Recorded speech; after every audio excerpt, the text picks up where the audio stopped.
My fellow Americans, this is Liberation Day, waiting for a long time. April 2nd, 2025 will forever be remembered as the day American industry was reborn, the day America's destiny was reclaimed, and the day that we began to make America wealthy again. We're going to make it wealthy, good and wealthy.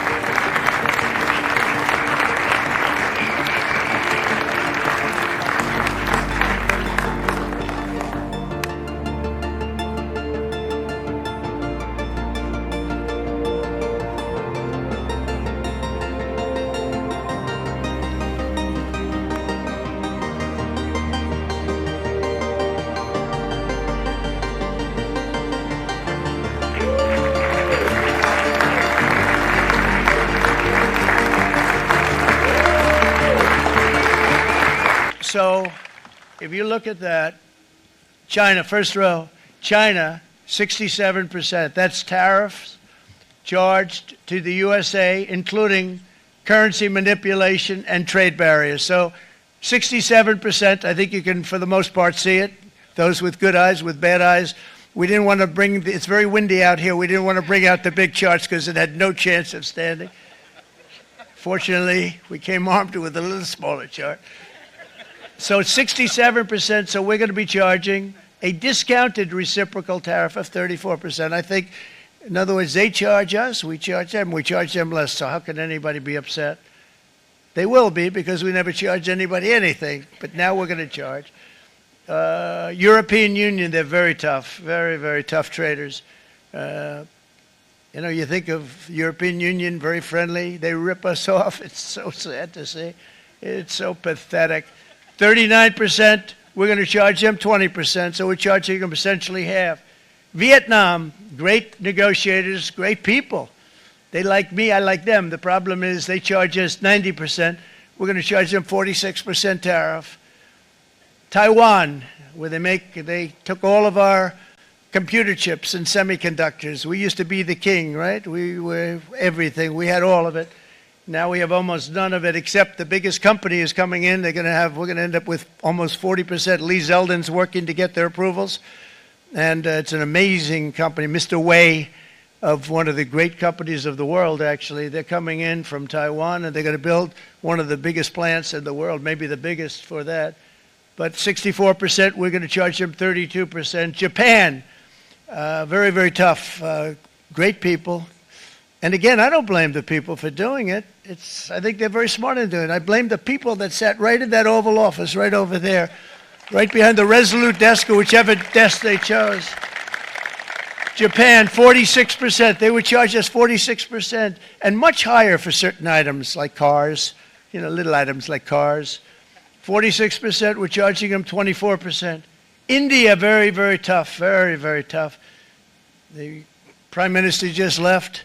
And he's a great friend of mine, but I said, you're a friend of mine, but you're not treating us right. They charge us 52%. You have to understand, we charge them almost nothing for years and years and decades. And it was only 7 years ago when I came in, we started with China and charged them. We took in hundreds of billions of dollars from China in tariffs. And they understood, honestly. President Xi understood. He said, look, I understand. And the other countries, and they all understand. We're going to have to go through a little tough love, maybe, but they all understand. They're ripping us off, and they understood it. Prime Minister of Japan, Shinzo Abe. He was a fantastic man. He was unfortunately taken from us, assassination. But I went to him and I said, Shinzo, we have to do something. A trade is not fair. He said, I know that. And he was a great gentleman. He was a fantastic man, but he understood immediately what I was talking about. I said, Shinzo, we have to do something. He said, I know that. And we worked out a deal, and it would have been a much better deal, but frankly, there were many years left on the deal that was made previous to my getting there, but it was something. If you look at Switzerland, 61% to 31%. Indonesia, Malaysia, Cambodia. Oh, look at Cambodia, 97%. We're going to bring it down to 49. They made a fortune with the United States of America. United Kingdom, 10%, and we'll go 10%. So we'll do the same thing. South Africa, 60%, 30%, and they've got some bad things going on in South Africa. You know, we're paying them billions of dollars, and we cut the funding because a lot of bad things are happening in South Africa. The fake news ought to be looking at it. They don't want to report it. Brazil, 10%, 10%. Bangladesh is 74%. So you see what's going on. Pakistan, 58%. Sri Lanka, 88%. So what we're doing is we're taking not the full, we could take the full 88%. Thanks a lot. Here are just a short list of some of the companies that have already announced and committed to investment. And this is a company that built its factories and its plants in China. Apple is going to spend $500 billion. They never spent money like that here. They're going to build their plants here. SoftBank, OpenAI, and Oracle, great companies, are investing $500 billion almost immediately.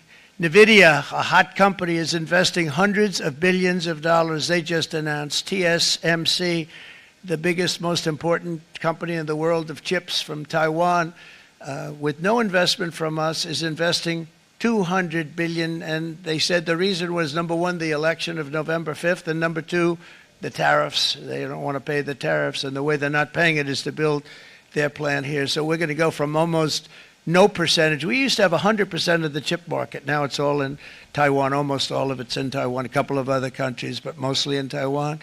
And think of it, we had 100%. We lost it because of people in that office that didn't do their job. They allowed it to be stolen from us. Johnson & Johnson, great company, $55 billion. Eli Lilly, $27 billion. Meta is investing $500 billion. Wow.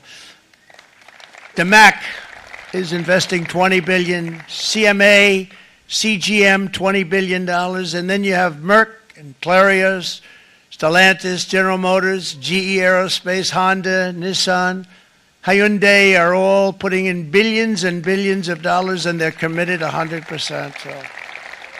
And we've never had, and this is after 2.5 months. This is after just a short, this all took place as soon as we came out with what everybody wanted to do. You know, I watched a gentleman today on television, used to work with Lee Iacocca, a very respected automobile person, and he said, you know, because they're asking people, they try and get as many negative people as they can, but they can't find them too much. It's pretty hard to find in terms of what we're doing, especially when they see all this investment.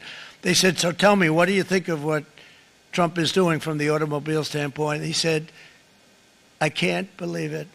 Somebody is finally, he's an older guy, real pro, really top guy, with Lee Iacocca. He said, I never thought I'd see the day when this would happen, where somebody had the courage to go and do what has to be done. This is transforming our nation. Our entire nation is going to be transformed, not only with the cars, but on every single other item that's built. We're going to become an industrial powerhouse. And he said that so beautifully today. In fact, I'm going to find out, I'm going to get a tape, and Bruce, I'm going to get that tape, and I'm going to send it to you out in Long Island, and you're going to play it for the people. And all your union workers and your non-union workers out there, you got a pretty even split. But we have, so far, it looks like we're going to have about $6 trillion of investments, and you wouldn't do that in years in this country over the last number of years. $6 trillion, and that's going to be much higher by the end of the year. And think of what $6 trillion is. You wouldn't have even a small percentage of that under this other system. We're going to be an entirely different country, and it's going to be fantastic for the workers. It's going to be fantastic for everyone.